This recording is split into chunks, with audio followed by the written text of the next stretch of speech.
Well, Eric was a remarkable man by any standards, not just a father's standards, but a very accomplished man from very early on. Very warm individual, happy. He lived fully all the way around. From the time he was a little boy, he was always the one leading the pack, the one jumping out of the trees and never getting hurt, that kind of thing. In high school, he played football, and he was fairly successful there. But he graduated from high school, from a private high school, Catholic high school, as I think he was the #2 guy and the vice president of student body. And he was what they call a scholar athlete, which was a top award at that school because it meant you're a good athlete as well as a very good student too. So he and a buddy back in the 8th grade, when they were both in a GATE class, they decided they wanted to go to West Point. So they made a pact then. They did go to West Point together. They did graduate together in '94. Not everyone gets into West Point. No, it was pretty amazing. He got in. He did play 150-pound football his first year there, his plebe year. He wasn't quite big enough to play big boy football, but he did play 150-pound. And he ultimately majored in Spanish. He was very fluent in Spanish. And after he graduated, he was branched to armor.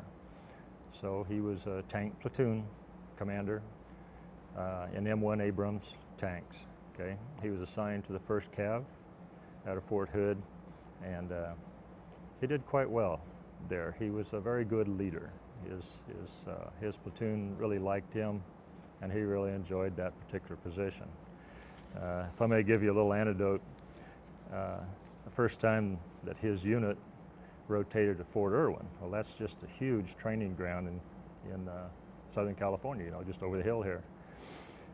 And they parked Eric's tank platoon way out on the west side. And basically it was, you won't see any action over here from what they call the op force or the opposition force. And sure enough, that's where the tanks rolled through. His unit started taking hits, and he kept looking around, what's happening here? Who's targeting me? And he quickly noticed that there was an OH-58 Kiowa Warrior, a helicopter with a mast-mounted sight that was popping up behind a hill very close to him. And he knew that that helicopter was designating his tanks, So this is all laser tag, if you will, the Miles laser system.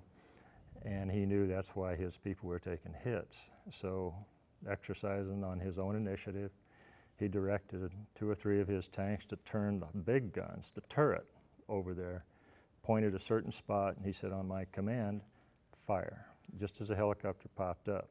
And he nailed it with the big guns. So the observers said they had never seen that type of innovation before. And as a result of that strictly training exercise, they awarded him the Army Achievement Medal.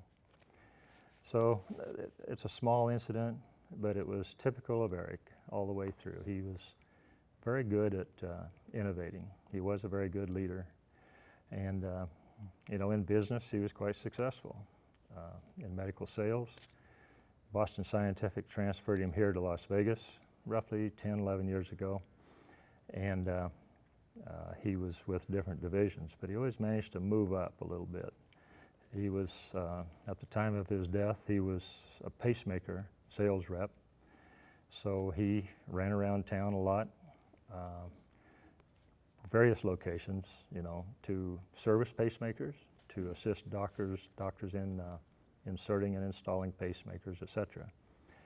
And at one point during the boom here, he also got his commercial real estate certifications and did quite well there. And before the crash, he was the sales director for selling the condos in 1 Queensridge Place. There was an article done on him here in one of the Las Vegas magazines where they referred to Eric as the King of Queens. So again, remarkable man all the way through. I mean, he was the kind of person a father is very, very proud of. He's in West Point, but he decided not to pursue it as a career, or he's somewhere he changed directions? He was in during that time after the first Gulf War when, excuse me, when the administration was trying to get rid of Army or all military forces. So it was in the major drawdown period post-Cold War. So even West Point grads were given early out options. So he wanted to stay in. He really wanted to make it a career. But after the third offer, he had some other opportunities that were looking pretty good. So he decided to exit. Went to Duke? While he was working here in medical sales, I believe, he did the cross-continent program with Duke and received his MBA, I think it was in May of '03. Wow. Mm-hmm. Is there anything in his personality that matches with the events that unfolded here? I guess confrontational, is he emotional? And I think I know what the answer to that is, but go ahead and tell me from your perspective of a dad, what kind of man he was personality-wise. Well, obviously I don't know the details of what happened here. We have to wait until the investigation is completed. Yes, it's distressing to see some of the reports that are out there right now. I guess what is gratifying to me is that many of the extremely good firsthand reports that we've seen, the firsthand accounts, people within feet, 6, 8 feet from him, they report a much different story than what I'm seeing in the press a lot, okay? And their reports seem to be much more consistent with the Eric that I know. And I've known Eric for 38 years, obviously.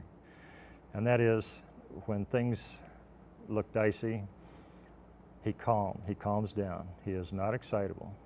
I mean, I've always said if I was in a really tough situation, there are 2 guys I want with me, Eric and my other son, Kevin, because they just don't come any more solid and they just don't run. Are you concerned that maybe people will look for bad things or try to find dirt or trump something up out of his background that might be blown up into something that it's not?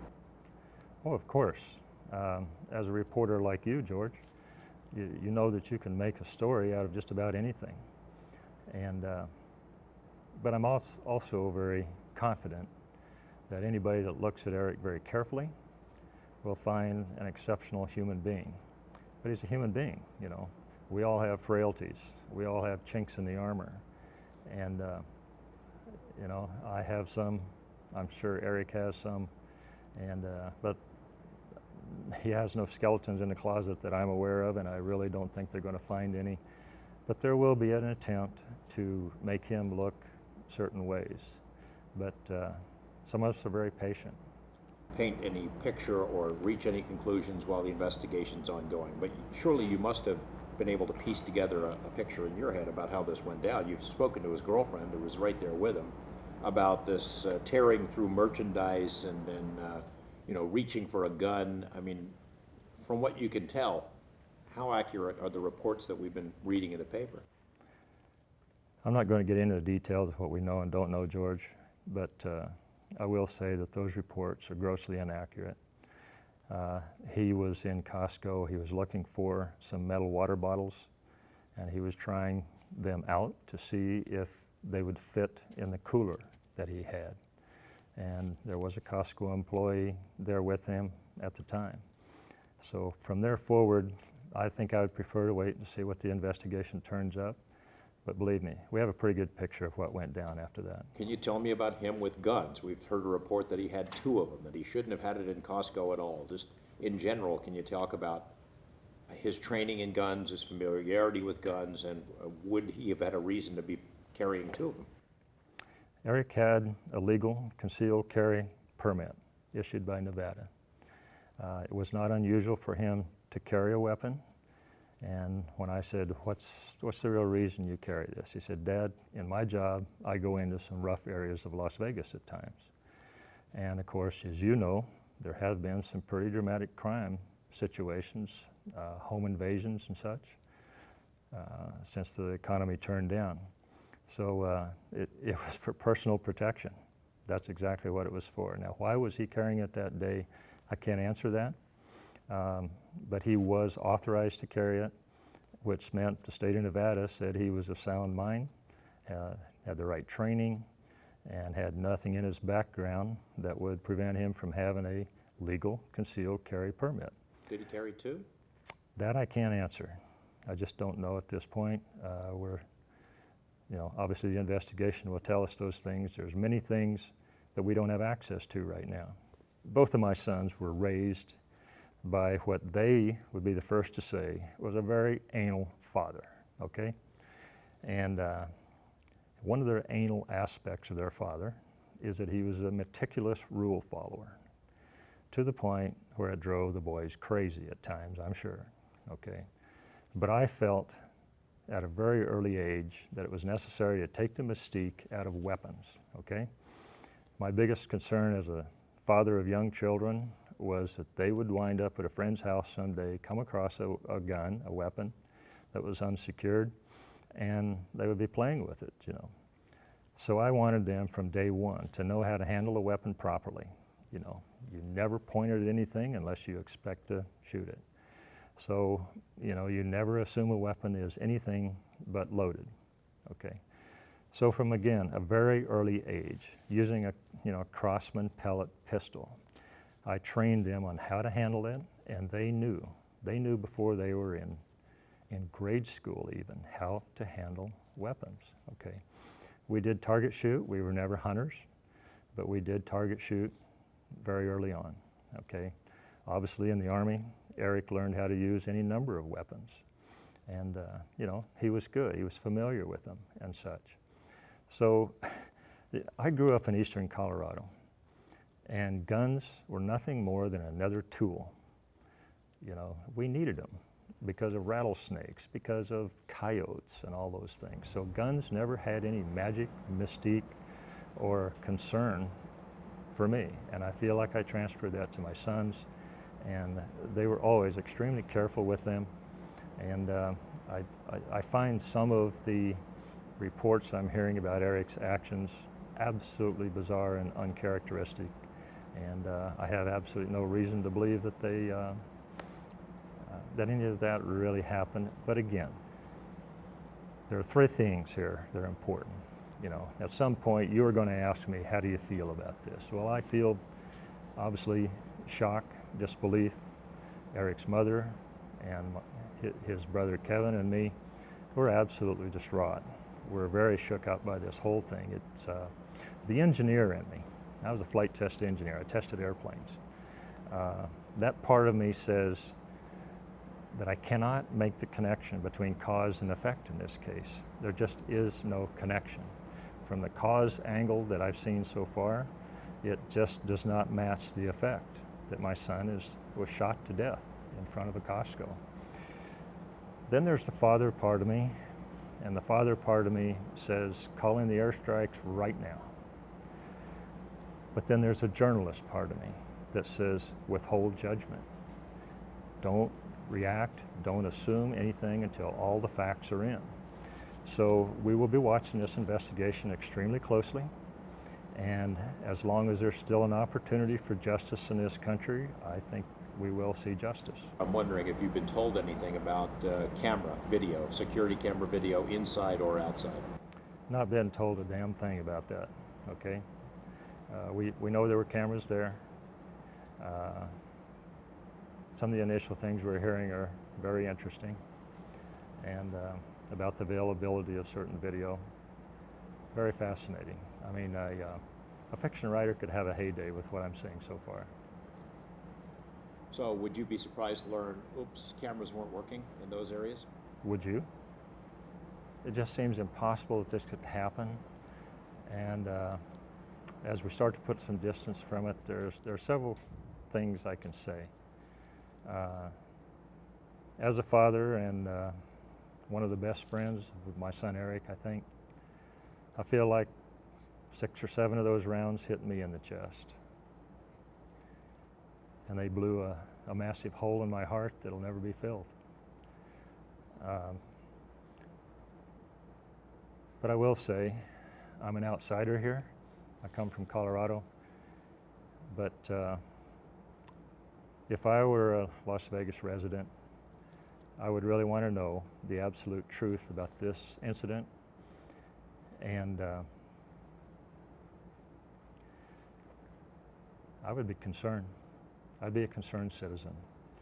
If this can happen to somebody like Eric Scott, who frankly was a prominent person in this town. I mean, you may not have seen his name on the front page, but he was a contributor to Las Vegas. You know, he was a successful businessman. He did help people. He was there with pacemakers. Before that, he was there with stents. He worked in the operating room with doctors, you know. He was a helper of people. And he had a tremendous number of friends here. You would not believe the outpouring from people here. It's just been absolutely amazing. Eric's mere presence affected a lot of people. One of his high school friends that he has not seen in years is flying in from Shanghai to be here for the service on Saturday. Some of my Air Force friends that have known Eric since he was 3 weeks old are flying in from around the country.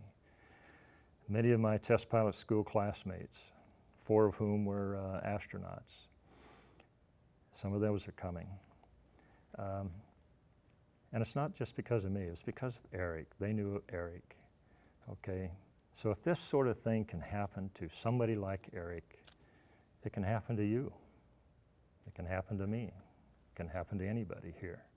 I don't think that's what you want Las Vegas to be.